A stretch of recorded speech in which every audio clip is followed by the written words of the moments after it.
কোন পুলিশ, কোন র্যাব, কোন মিলিটারি আওয়ামী ফ্যাসিবাদকে কিন্তু রক্ষা করতে পারে নাই। বলে যদি আপনি জনগণের বিপক্ষে চলে যান, মৃত্যুর পর মৃত্যু, বিভীষিকার পর বিভীষিকা, যা আপনি ঘটিয়ে এলেন, যিনি ঘটিয়েছেন আর যারাই পাহারা দিচ্ছেন, এত বড় বর্বরতা, নিষ্ঠুরতা, পৈশাচিক উন্মত্ততা, এত বড় ঘৃণ্য কাজ, লোমহর্ষক কাজ বাংলাদেশের ইতিহাসে কিন্তু নজিরবিহীন হয়েছে। সব মহলে আজকে সব আলোচনা হচ্ছে। মত ব্যক্তি কোনো দিকে ইঙ্গিত করে কথা বলতে চাই না। যাদের ইঙ্গিতে, যারা এই পাথর, মজলুম মানুষের উপরে যে পাথর চাপা দিয়ে হত্যা করেছেন, এই পাথরের বোঝা আপনাকে বহন করতে হবে অনেক দিন। এই পাথরের বোঝা আপনাকে অনেক দিন বহন করতে হবে। আপনারা জাতিকে কলঙ্কিত করেছেন। নতুন বাংলাদেশের আমরা স্বপ্ন দেখি। আমরা নিরাপদ বাংলাদেশ চাই, মানবিক বাংলাদেশ চাই, সমৃদ্ধ বাংলাদেশ চাই। এই কি তার আলামত? সব ঘটনাকে শুধু বিচ্ছিন্ন ঘটনা বলে এড়িয়ে যাওয়া, এটা রাজনীতির একটা অপকালচার, অপসংস্কৃতি শুরু হয়েছে। মহানগরে আমির সাহেব বলেছেন, প্রশাসনকে আমিও বলবো, কোন কলা কৌশলে খুনি যেন রক্ষা পেয়ে না যায়, সাবধান থাকবেন। মানুষ কিন্তু এখন অনেক সচেতন। উনার নিহতের স্ত্রী বলে এক কথা, যিনি ভিকটিম, যিনি স্বামীহারা হলেন, সব খবর তিনি জানেন, তিনি বলবেন এক কথা, আর ইনভেস্টিগেশন অফিসার, তদন্ত বা অথরিটি বলবেন আর এক কথা। তা কি হলো? এটা তো আওয়ামী লীগের আমলেই তো এরকম দেখতাম। তদন্তের আগেই আপনি একটা কথা বলে দিলেন, কিন্তু শেখ হাসিনার স্টাইল। বিচার তদন্তের আগেই কইতো এটা জামাত শিবির করছে, কইতো না? তা আমরা যে বক্তৃতাটা করি, কথা বলতে আমাদের লজ্জা হয়, বেদনা লাগে যে আপনারা সব কথার মধ্যে রাজনীতি আনেন, সবাইকে খালি ফ্যাসিবাদ বলেন, সব জায়গায় ফ্যাসিবাদের প্রেতাত্মা ঘাপটে বেড়ে আছে, কথা খালি বলেন। এসব দেখলে কি বলবো আপনি বলেন? যে কালো যুগ আমরা পার করেছি একসঙ্গে রক্ত দিয়ে, তাদের চরিত্রের সাথে যদি আপনার চরিত্র মিলে যায়, তাহলে আমরা কি বলবো আপনাদের? স্বভাব বদলান। কোন প্রশাসন, কোন পরাশক্তি, আমি জামাত ইসলামীর পক্ষ থেকে তীব্র নিন্দা জানাই। আমাদের সম্মানিত আমিরে জামাত চীন সফরে আছেন, সেখান থেকে গভীর রাতে তিনি কথা বলতে পারছিলেন না যে আপনারা কি করছেন, কি হলো, এই নিষ্ঠুরতা দেশে হচ্ছে। আমি প্রশাসনকে বলবো, এমন কোন ভূমিকা পালন করবেন না যেন রক্ষা পেয়ে যায়। যেই হোক, দল মত আমাদের কাছে প্রশ্ন নয়, সে মানুষ, সে আশরাফুল মাখলুকাত। কোন শত্রুত মানুষ এই দৃশ্য দেখতে পারে না। এটার খুনিদের গ্রেফতার করা হোক, বিচার করা হোক।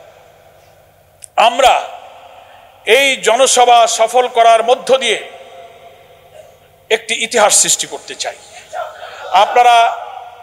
আমরা মেসেজ দিতে চাই সরকারকে, অন্তর্বর্তীকালীন সরকারকে, রাজনৈতিক দলকে, প্রশাসনকে, বিশ্ব মিডিয়াকে, বাংলাদেশের 18 কোটি মানুষকে বলতে চাই যে আমরা জামাত ইসলামী আল্লাহ তাআলার নাজিল করা কোরআন এবং সুন্নাহর ভিত্তিতে একটি কল্যাণ রাষ্ট্রের যে ধারণা এই জনগণকে দিয়েছি, যে রাষ্ট্র প্রতিষ্ঠিত হলে মানুষের জান মাল সম্পদ নিরাপদ থাকবে, ক্ষুধা দারিদ্র অন্নহীন বস্ত্রহীন নিরন্ন মানুষের কান্না থাকবে না, বেকারত্ব থাকবে না, লুটপাট থাকবে না। তোমরা একবার সব দলকে তোমরা দেখেছো, একটা দল, একটা আদর্শ, মানুষের সব মতবাদ পরীক্ষা হয়ে গেছে, সব দল পরীক্ষা হয়ে গেছে, কিন্তু কোরআন সুন্নাহর ভিত্তিতে কল্যাণ রাষ্ট্র হলে আর মানুষগুলো যদি সৎ হয়, চরিত্রবান হয়, তাহলে সেই দেশটা কেমন হয় এটাই শুধু দেখতে বাকি আছে। সেটার জন্য আমি দেশবাসীকে আহ্বান জানাবো, এই নিষ্ঠুরতা, এই বর্বরতার হাত থেকে বাঁচিয়ে একটি মানবিক বাংলাদেশের জন্য, নতুন বাংলাদেশের যে ডাক দিয়েছেন আমাদের সম্মানিত আমিরে জামাত, সেই জাতীয় ঐক্যটাকে সাড়া দিয়ে আপনারা এমন জায়গায় আপনাদের ভোট দেন, সেই জায়গাটা হচ্ছে দাঁড়িপাল্লা। এই দাঁড়িপাল্লা হচ্ছে ইনসাফের প্রতীক, এটা হচ্ছে ন্যায় বিচারের প্রতীক। ইনশাআল্লাহ আমাদের আমিরে জামাত বলেছেন, আল্লাহর রহমতে বাংলাদেশের জনগণ যদি রাষ্ট্র পরিচালনার দায়িত্ব আমাদেরকে দেন, আমরা শাসক হব না, আমরা সেবক হব। প্রিয় নবী মুহাম্মদ মুস্তাফা সাল্লাল্লাহু আলাইহি ওয়াসাল্লাম, তার প্রিয় খোলাফায়ে রাশিদিন, পরবর্তী যুগের ন্যায়পরায়ণ শাসকদের আদলে আমরা বাংলাদেশে একটি নতুন বাংলাদেশের নমুনা, যে বাংলাদেশ হবে একটি কল্যাণ রাষ্ট্র, ইসলামের beauty of Islam, welfare of state দিয়ে ধর্ম বর্ণ নির্বিশেষে সকলের নিরাপদ বাংলাদেশ নির্মাণ করে আমরা সেই জাতীয় ঐক্যের ওয়াদাকে রক্ষা করতে চাই। আগামী 19শে জুলাই জাতির কাছে সেই মেসেজ দিতে হবে যে না, জামাত ইসলামী জাতির দায়িত্ব নিতে পারবে, তাদের সে শক্তি আছে, সেই আস্থা আমাদের আছে। We are ready to take the responsibility of the nation. আমরা জাতির দায়িত্ব গ্রহণ করতে প্রস্তুত।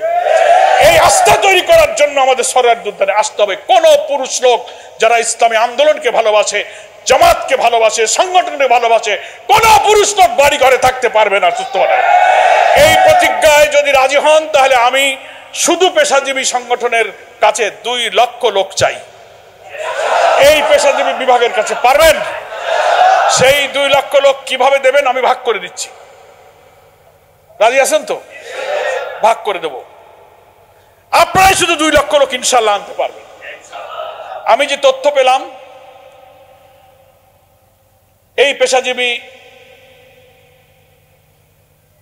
যে 25টা বিভাগ আছে, আপনাদের শুনলাম 26টা বিভাগ, 1000-এর বেশি ইউনিট আছে, ছোট ছোট 1100 ইউনিট আছে।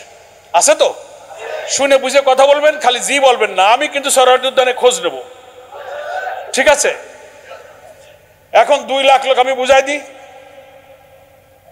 কনফার্ম করে দেবেন আমাকে। প্রথম কথা হচ্ছে যে আমি 1100-1150 ইউনিট আছে, আমি দুর্বল, নিষ্ক্রিয়, সবল এসব থাকতে পারে বলে 100 বাদ দিয়ে দিলাম। কত থাকলো? 1000 ইউনিট তাজা আছে, জান আছে, প্রাণ আছে। হ্যাঁ, রুহুটা নড়তেছে, ইউনিটের নড়তেছে না? এই জীবন্ত আছে আমার 1000 ইউনিট। সেই ইউনিটের দায়িত্বশীল এখানে আছে। আমি এইসব ইউনিট দায়িত্বশীলকে নিউক্লিয়াস বলি।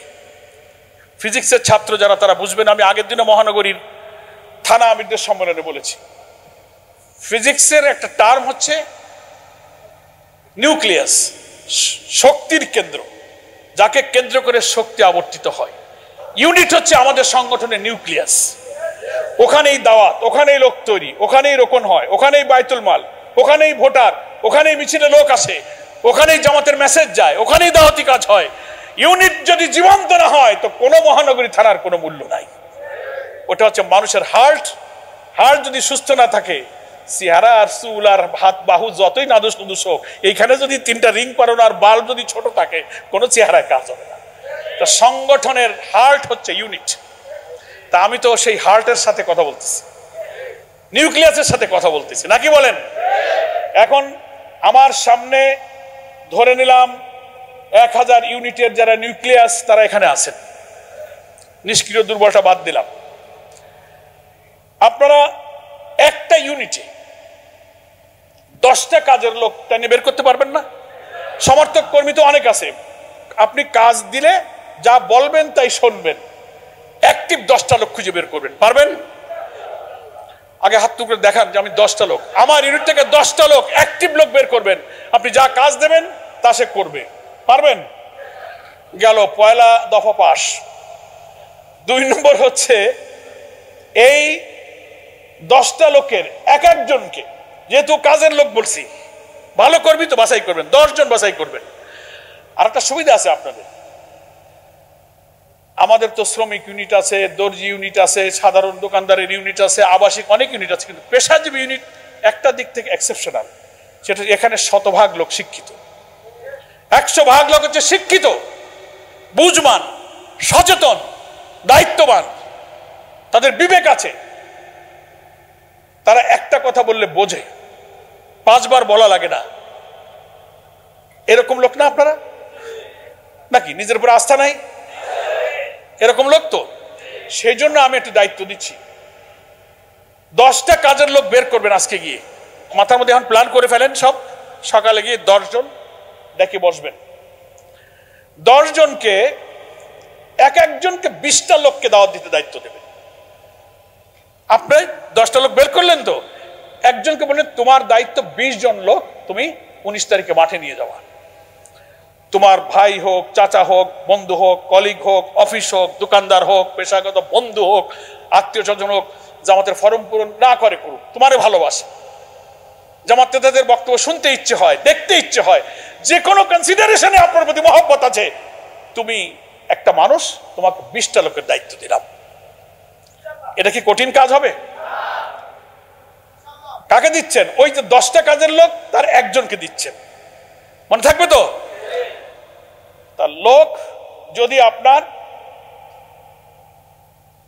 একজন 20টা লোকের দায়িত্ব নেয়, তাহলে আপনার লোক কয়জন কাজের? 10। 20 গুণ 10 কত হলো? হলো তো?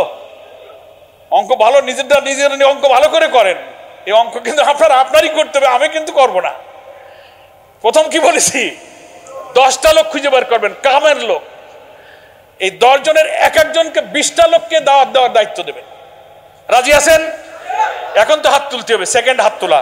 প্রথম হাত তুলছেন, এক একজনকে 20 জনের দায়িত্ব দিতে হবে। 2টার আগে সরোয়ার্দী উদ্যানে যাইতে হবে। কিভাবে যাবেন সে টেকনিক পরে বলতেছি, কিন্তু রাজি তো? রাজি। তাহলে 1000 গুণ 10 কত হলো? না, প্রথমে লোক ইউনিট বলেছি 1000, 10 জন কাজের লোক 10,000। এই 10,000 লোক প্রতিজনে 20 জন করে লোক দাওয়াত দিচ্ছেন। 10,000 গুণ 20 সমান সমান কত? 2 লাখ। আমি কত চাইছিলাম? অঙ্ক মিলছে? হাসে, বলে ভাবতেছে কি একটা ভেজালে পড়লাম নাকি? কোনো ভেজাল না। এই অঙ্ক যদি মিলাইতে পারেন জীবনে শান্তি পাবেন। কি বলেন? শান্তি পাবেন।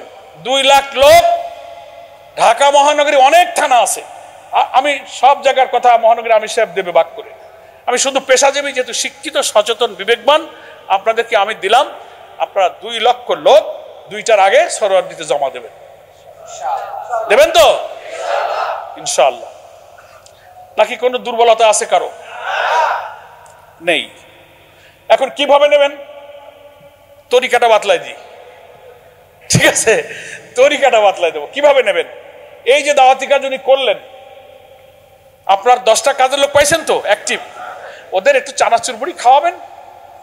সিঙ্গাড়া, খিচুড়ি, গোশ, রুটি যদি নাও খাওয়াতে পারেন, সকালে ডাকবেন যখন এই 10 জনকে, একটু চানাচুর মুড়ি টুড়ি খাওয়াবেন। আর যদি মনে করেন না ভাই আমি একটু নাস্তা পানি করাতে পারবো না 10 জনকে, পারবেন না, খাওয়াবেন। খাওয়ায়ে এই কাজ বুঝাই দেবেন।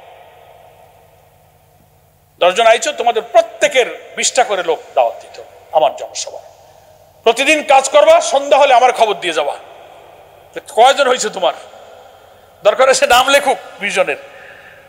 সারাদিন হাঁটবে, অফিস আদালতে কাজে কামে যাবে, যে কয়জনে বলেছে তার গোড়ায় টিক দিয়ে দেবে, আজকে 5 জন হয়েছে।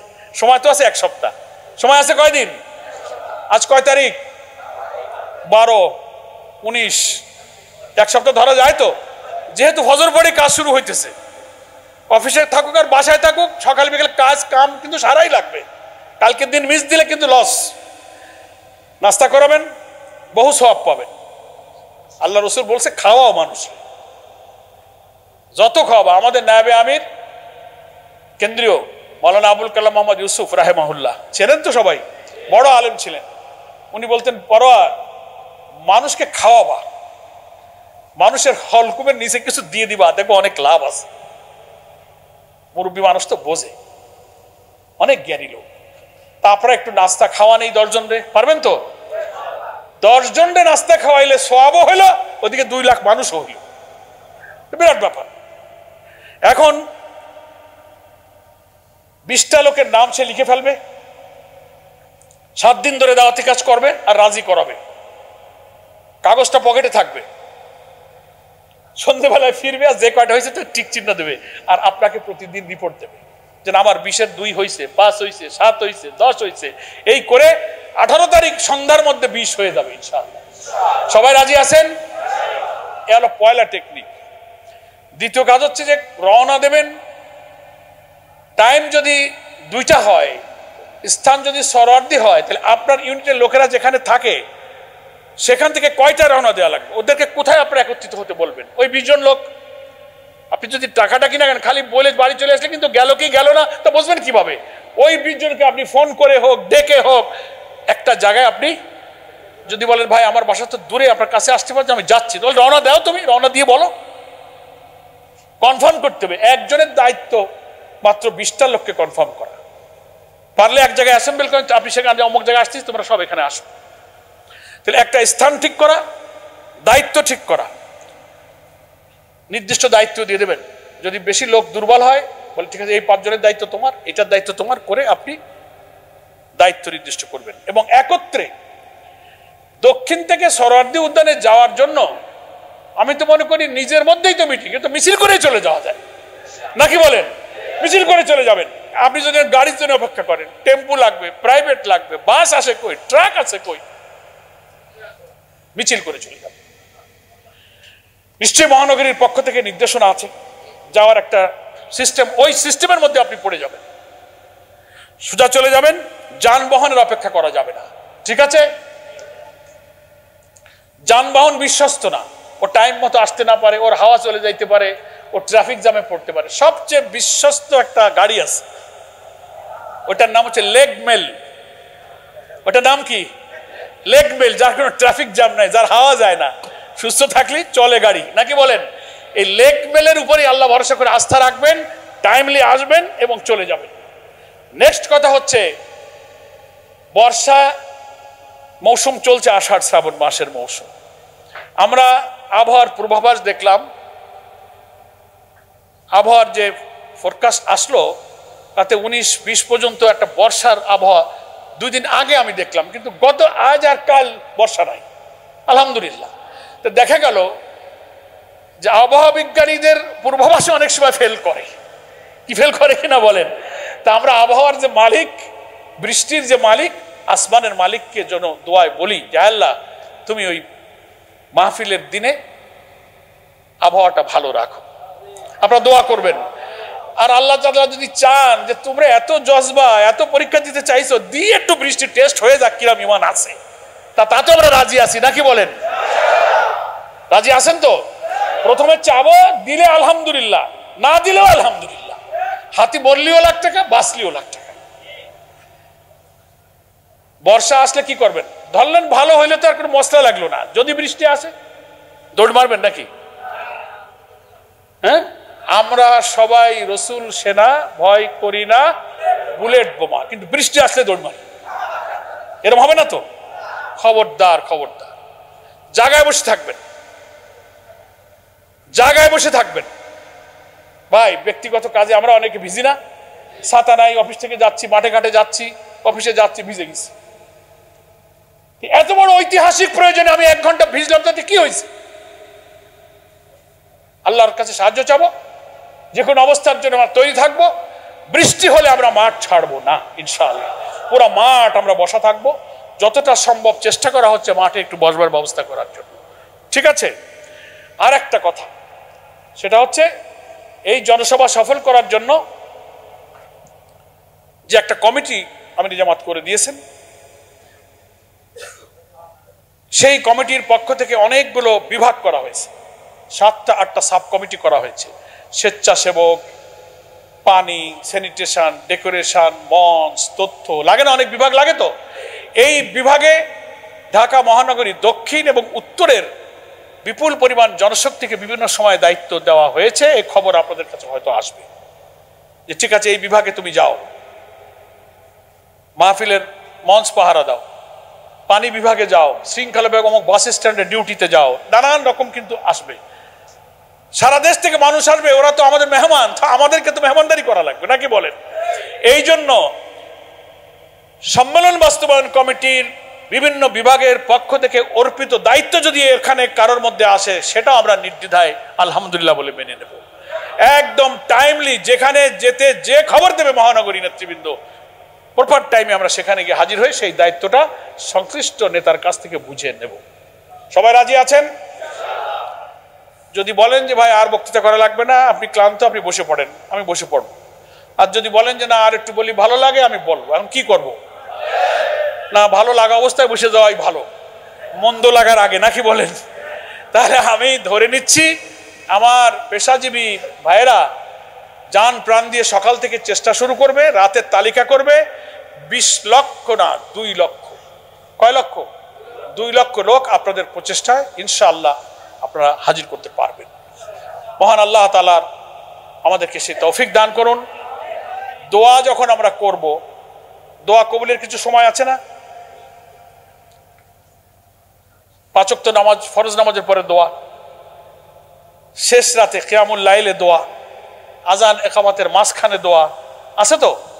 এই দোয়ার সময়গুলোতে যত দোয়া আমরা করি, এই একটা দোয়া আজকে থেকে যুক্ত হয়ে গেল। আমি আগের দিন থানা আমিরদের সম্মেলনে বলেছিলাম একটা দোয়া আজকে থেকে যুক্ত হবে যে হায় আল্লাহ 19শে জুলাইয়ের এই সম্মেলনে জনতার উপস্থিতি, আবহাওয়া ভালো, নিরাপত্তা, শৃঙ্খলা সব মিলিয়ে জনসভাকে আল্লাহ তুমি সফল করে দাও। সবাই এই দোয়া করবেন আজকে থেকে। দোয়া কবুলের 2টা শর্ত আছে, খালি আল্লাহরে ডাকলে শুনবেন না তো আল্লাহ। প্রথম শর্ত হচ্ছে যা তুমি চাইতেছো, যে দায়িত্ব তোমার উপরে আছে, সেই দায়িত্ব পালনের ব্যাপারে তোমার ইখলাস থাকতে হবে, বিশুদ্ধ নিয়ত থাকতে হবে যে আমি শুধু আল্লাহকে রাজি করার কারণে, আল্লাহকে দেখাবার প্রয়োজনে, কেউ জানলো আর ভালো বললো ওটা আমার দেখার প্রয়োজন নেই, আমার মাবুদ রাজি হইলে আমি খুশি আছি। এই সহি নিয়ত, এই ইখলাসটা থাকতে হবে। নাম্বার 1, আমরা নিয়ত এখনই পরিচ্ছন্ন করিনি, কি বলেন ঠিক কিনা?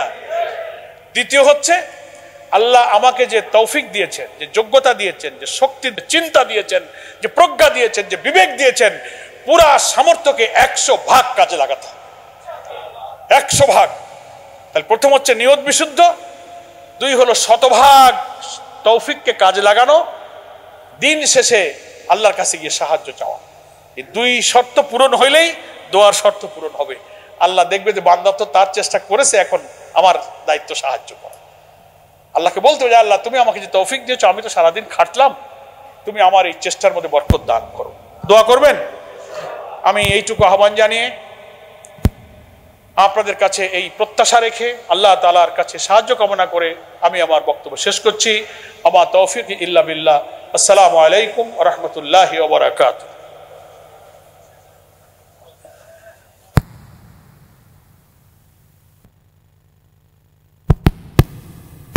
আমরা ওনার গাইডলাইনগুলো মেনে যেন ময়দানে সক্রিয় ভূমিকা পালন করতে পারি, আল্লাহ সেই তৌফিক দেন। এ পর্যায়ে সভাপতির সমাপনী বক্তব্য রাখছেন ডক্টর শফিকুল ইসলাম মাসুদ ভাই।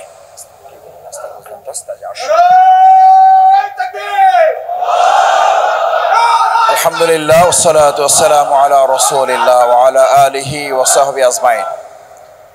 বাংলাদেশ জামাত ইসলামী আজকের এই পেশাজীবী প্রতিনিধি সম্মেলনের সম্মানিত প্রধান অতিথি, শ্রদ্ধাভাজন সাবেক এমপি, সংগ্রামী সেক্রেটারি জেনারেল অধ্যাপক মিয়া গোলাম পরোয়ার, সম্মানিত বিশেষ অতিথি জননেতা জনাব নুরুল ইসলাম বুলবুল, বিভাগীয় সম্মানিত দায়িত্বশীল নেতৃবৃন্দ, সম্মানিত প্রতিনিধি ভাইয়েরা, আমি শুরুতেই আপনাদের উদ্দেশ্যে আমার পক্ষ থেকে যতটুকু বলার চেষ্টা করেছি। আমাদের সম্মানিত প্রধান অতিথি আমাদের কাছে যে প্রত্যাশা ব্যক্ত করেছেন, আমাদের সম্মানিত বিশেষ অতিথি নুরুল ইসলাম বুলবুল ভাই যে প্রত্যাশা ব্যক্ত করেছেন, আমরা আজকে এখানে স্পষ্ট ভাষায় এটি বলতে চাই যে ইনশাআল্লাহ আজকে আমরা যে ইনশাআল্লাহ বলেছি, আল্লাহর কাছে সাহায্য চেয়েছি, হাত তুলেছি, আমরা 19শে জুলাই দুপুর 1টার মধ্যে আমাদের উপস্থিতি জানান দিয়ে আজকের এই প্রোগ্রামকে আমরা সফল এবং সার্থক করে তুলব ইনশাআল্লাহ। দ্বিতীয় হচ্ছে, আজকে থেকে আমাদের মহানগরীর সম্মানিত আমির বুলবুল ভাই বলেছেন সংগঠনের অন্যান্য কাজকে সাথে রেখে 19শে জুলাইয়ের প্রোগ্রাম বাস্তবায়ন হবে আমাদের অন্যতম মূল লক্ষ্য এবং টার্গেট। আমরা সেই টার্গেট বাস্তবায়নে আমাদের সমস্ত পেশাজীবী অঙ্গনের প্রত্যেক পেশাদারিত্বের পাশাপাশি আমাদের ভাইদের কাছে 1 বার 2 বার 3 বার বারবার দাওয়াত পৌঁছানোর মধ্য দিয়ে আমরা তাদের উপস্থিতি নিশ্চিত করার জন্য যা যা করণীয় দরকার আমরা আমাদের পক্ষ থেকে সেই কাজটিও সম্পন্ন করব ইনশাআল্লাহ। সম্মানিত ভাই এবং বন্ধুগণ, আমাদের 2 লক্ষ টার্গেট সেক্রেটারি জেনারেল ঢাকা মহানগরী দক্ষিণের পেশাজীবী অঙ্গনের কাছে যে ভাগ তিনি করে দিয়েছেন, আমরা এই ভাগের উপরে আস্থা রাখব। তবে আমরা আজকে এখানে যে বক্তব্য শুনেছি, বাংলাদেশের মানুষের জামাত ইসলামের প্রতি যে ভালোবাসা জন্ম নিয়েছে, আমরা আশা করি এই 2 লক্ষ ভাগের গাণিতিক দিক বিবেচনা করে আমরা জ্যামিতিক পর্যায়ে গিয়ে এর চেয়ে কয়েক গুণ উপস্থিতি নিয়ে আমরা সোহরাওয়ার্দী উদ্যানে হাজির হতে সক্ষম হব ইনশাআল্লাহ। কারণ বাংলাদেশের রাজনীতিতে সাধারণ মানুষ যতটা নিপীড়িত হয়, বাংলাদেশের রাজনীতিতে ব্যবসায়ী অঙ্গন, পেশাজীবী অঙ্গন এবং এই পেশাদারিত্বের জায়গাগুলো তার চেয়ে বেশি ক্ষতিগ্রস্ত হয় নীরবে এবং নিভৃতে। সেই জন্য পেশাজীবী অঙ্গন বিগত 17 বছর নির্মম নির্যাতন নিপীড়নের মধ্য দিয়ে এই বাংলাদেশকে এ পর্যন্ত যারা নিয়ে এসছেন, আমি শুরুতে বলেছিলাম আপনারা জুলাই আগস্টের গণ অভ্যুত্থানে যে ঐতিহাসিক ভূমিকা পালন করেছেন, সেই ঐতিহাসিক ভূমিকার আরেকটি অধ্যায় আগামী 19 জুলাই শনিবার ঐতিহাসিক সোহরাওয়ার্দী উদ্যানে আমরা উপস্থাপন করব ইনশাআল্লাহ। সম্মানিত ভাই এবং বন্ধুগণ, আসুন আমাদের বাংলাদেশের বর্তমান যে অমানবিক পরিস্থিতি, আমাদের আমিরে জামাত ডক্টর শফিকুর রহমান অত্যন্ত দ্ব্যর্থহীন কণ্ঠে এ কারণেই তিনি স্লোগান তুলেছেন, এ কারণেই তিনি তার কাজের মধ্যে বারবার প্রমাণ দেওয়ার চেষ্টা করছেন, এ কারণেই তিনি আমাদের নেতাকর্মীদেরকে এই নির্দেশনা দিচ্ছেন যে বাংলাদেশকে অমানবিক এই রাষ্ট্র থেকে মানবিক রাষ্ট্র বিনির্মাণ করার জন্য উই ওয়ান্ট জাস্টিসের যে স্লোগান আমাদের ছাত্র জনতা তুলেছিল, এই স্লোগান বাস্তবায়নের জন্য ইসলাম ছাড়া বাকি আর কোনো মানুষের তৈরি করা মতবাদের দ্বারা সম্ভব হতে পারে না। সেই জন্য বাংলাদেশের এই অন্ধকারাচ্ছন্ন বর্তমান বিরাজমান ক্রান্তিকাল পরিস্থিতিতে একথা স্পষ্ট করে দাওয়াতের মাধ্যমে মানুষের কাছে তুলে ধরতে হবে। আজকে যখন আমাদের সরকারের বিভিন্ন উপদেষ্টাবৃন্দ হতাশ হচ্ছেন, ঘুষ ছাড়া কাজ করানো যায় না, সুদ ছাড়া কাজ করানো যায় না, দুর্নীতি শেষ করা যাচ্ছে না, আমাদের সেলিব্রিটি যারা যখন কথা বলছে এই দেশ এখন বসবাসের অনুপযুক্ত, 2024-এর জুলাই আগস্টে মনে করেছিলাম একটা পরিবেশ তৈরি হয়েছে, আবার অন্ধকার আমাদের উপরে নেমে আসছে।